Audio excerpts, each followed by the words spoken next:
The best of money matters. Right Business. Welcome to The Right Business, where we dive deep into the stories of trailblazers who dare to disrupt the status quo, find the gap in the market to find the right business. Hello, I'm your host, Hongbin Jeong. Now, in a world where luxury often feels impersonal, our next guest is rewriting the rules, one deeply personal story at a time. Love Juno offers custom pieces made from solid gold or platinum, combining traditional gemstones with what the brand calls sentimental elements. Preserved materials like breast milk, umbilical cord, ashes, and hair.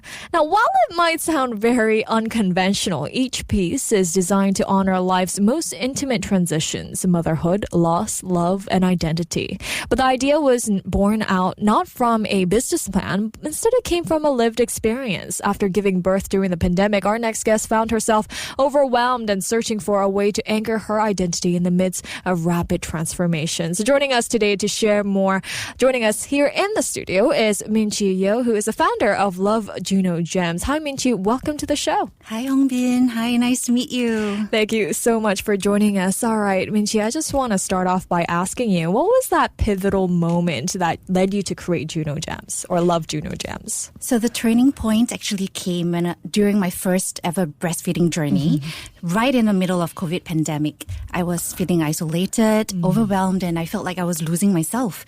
So one day I went looking for a little retail therapy, but nothing felt right. I mean, what's the point of buying a nice bag or some clothes in the middle of a COVID lockdown, am I right? So what I really wanted was something small and personal just for me. And that's when I thought of jewelry. But I didn't want something that was generic. I wanted a piece that marked the season that I was in. So I created my first piece of breast milk jewelry, and it was not for anyone else, but it was just for myself. And it almost became a kind of therapy for myself, and it really reframed the experience for me. It helped me see that even in the hard moments, there was beauty, strength, and love, and that piece changed everything. And when I realized how much it helped me reclaim my sense of identity, I knew it could help others too, and that was how Love Juno Gems began. Okay, well, we'll dive into how this whole creation of having jewelry and breast milk together in just a bit, but I just want to talk about, your inspiration, your emotions here. I mean, you shared that the inspiration for Love Juno Gems came during a deeply transformative chapter in your life, early motherhood during the pandemic. I mean, what were you looking for emotionally when you began creating jewelry for yourself, and how did that evolve into a brand for others? So at that time, I really wasn't looking to start a business. I was looking for myself. I felt invisible, like I had disappeared behind the role of a mother. And creating that first piece of jewelry was my way of reclaiming something. It was tangible proof that even in the mess and exhaustion, there was still love, meaning, and strength. And what really surprised me was how many other mothers resonated with that feeling. When I shared my piece online, people started asking if I could help them do the same for themselves, to capture their story, their bond, their grief, and their joy. And that's when I realized that this wasn't just my story, it was our story. And Love Juno Gems became my way of honoring these shared moments with intention, artistry, and heart. Oh, all right. But when you talk about jewelry helping you reclaim yourself, what does that mean on a personal level? So motherhood is beautiful, but it can also feel like a complete loss of self. Suddenly your entire life revolves around that baby, and your body isn't just yours anymore. Your time, your identity, even your reflection in the mirror, it all changes. So for me, creating that first piece of jewelry from my breast milk was a quiet act of reclaiming who I was beneath all these labels. And it was something small and deeply personal that didn't exist for anyone else's gaze, just mine. And it reminded myself that I was still me and that I could carry both strength and softness at the same time. So it was less about the jewelry itself, but more about what it represented. A moment where I honored myself as a person, not just a mother. Well, as I mentioned earlier, some people might view, materials like preserved breast milk or hair as very unconventional for jewelry, yet you've made these elements beautiful, even sacred. But how does that work? How do you make jewelry with, these elements of breast milk or ashes or hair? Like, how do you approach designing with such personal materials? Yes, so I treat them with a deep sense of respect. To me, these sentiment elements pieces aren't just physical substances. They carry emotion, memory, and deep meaning. So whether it's breast milk, a lock of hair, or even someone's ashes, they represent a chapter in someone's life that they never want to forget. So to me, these elements aren't unconventional. They are sacred, and it's my role to give them the dignity and craftsmanship that they deserve. So what kinds of reaction have you seen from clients or even your family members when you've said that you're creating these jewelry pieces from elements like breast milk or hair or ashes? Well, for my own friends and family, I think it would suffice to say that not everybody understands them. But clearly, in the community of mothers that I am in, somehow people just understand it and they get it instantly. And the reactions have always been very emotional. I've had clients cry and give me a hug telling me how much it means to them. And it's not just about receiving a piece of jewelry. It's the moment where they see their story, their bond in a tangible form for the first time. For some people, it's closure because they are healing from loss. For some people, it's celebration because they've had a new child. And these aren't accessories. These are really emotional artifacts. And every time I witness that kind of reaction, I'm reminded of why I do this. And genuinely, it's really a privilege to be able to be part of this process and to witness all these experiences. Well, is there a particular story that still resonates with you from one of your clients? Yes. So a piece that has stayed with me is a ring that I created for a mother who has experienced 3 miscarriages before finally giving birth to a healthy baby boy.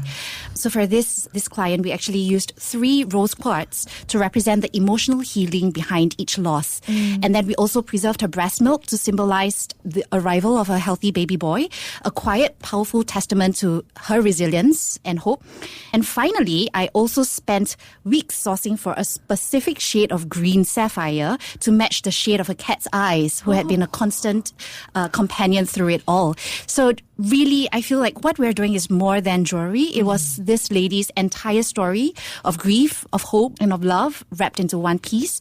And moments like this really remind me of how powerful these pieces can be. Yeah, I think you just sharing that story made me realize how important these jewelry pieces can be. Even these tangible pieces, it has so much meaning and story behind it. I just got a little emotional there when you described how there's meaning behind each of the elements of a particular ring.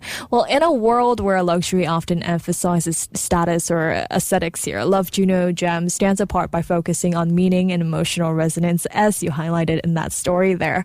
Why do you think modern consumers, especially in Southeast Asia, are ready for, more personal values-led form of luxury? I believe that there's a quiet shift in how people define luxury, especially among modern consumers in Southeast Asia. It's no longer just about logos or status symbols. People want to feel connected to the things that they wear. They want their purchases to represent who they are, what they've lived through, and what they value. And also, I do see that there's a growing appreciation for craftsmanship, storytelling, and intention. We're seeing more people choose pieces that carry emotional weight, something that feels personal and not mass-produced. Especially in Southeast Asia, where traditions, family, and identity run deep, I think people are often ready for a sort of luxury that goes beyond surface level. And Love Juno Gems does just that, offering not just beautiful jewelry, but also pieces that honor personal stories. And that's the kind of luxury that never goes out of style. Wow. So how do you see Love Juno Gems fitting into today's shift toward more personal, purpose-led consumer experiences? So Love Juno Gems was built on purpose from day one. It started not as a business, but as a way to myself process my own journey as a mother. And that foundation of meaning, intention, and emotional storytelling is exactly what consumers are seeking for today. And we are seeing a shift where people don't just want to buy things, they want to feel something. Whether it's honoring a child, grieving a loss, or marking a personal milestone, our pieces are deeply tied to memory and identity, and that emotional depth gives them staying power beyond just trends. And in a market increasingly filled with fast fashion and mass production, Love Juno Gems offers just the opposite. We offer personal, handcrafted pieces that carry a story. We're not just creating jewelry, we're creating emotion. And I like to tell people that I don't sell jewelry, I sell mental health for women. All right. Mental health for a woman. Well, I mean, Love Juno Gems is the first of its kind here in Southeast Asia. What does it mean to you to be creating this category? It's incredibly humbling and honestly a little surreal. I never set out to create a category. I was simply trying to make sense of my own personal motherhood journey. But as the brand grew, I realized that I was filling a gap that so many others are quietly searching for, to honor their most personal moments through something meaningful and lasting.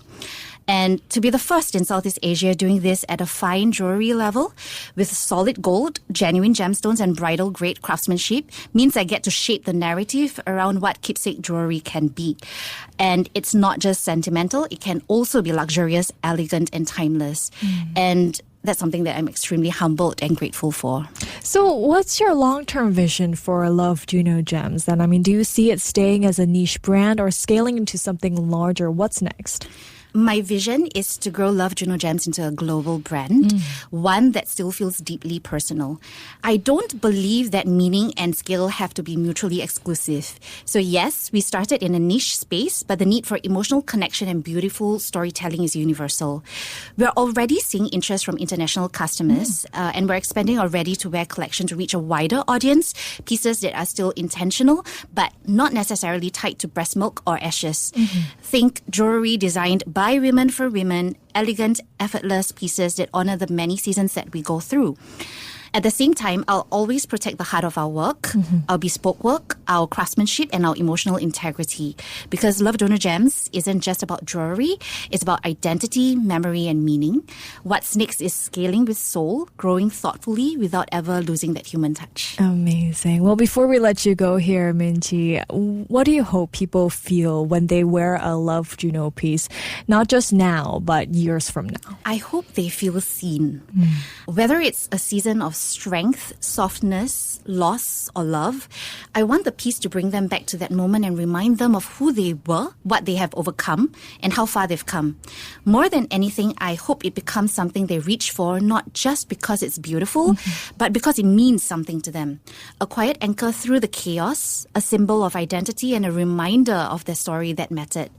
And years from now, if they pass it down, I hope it carries not just gold and gemstones, but memory, legacy, and love. Amazing. Well, thank you so much, Min Qi, for joining me today. That was Min Qi Yeo, who's the founder of Love Juno Gems. This has been The Right Business with me, Hongbin Jeong. To listen to more great interviews, download our podcasts at audio.sg or download the audio app. That's AWEDIO, audio at the App Store and Google Play.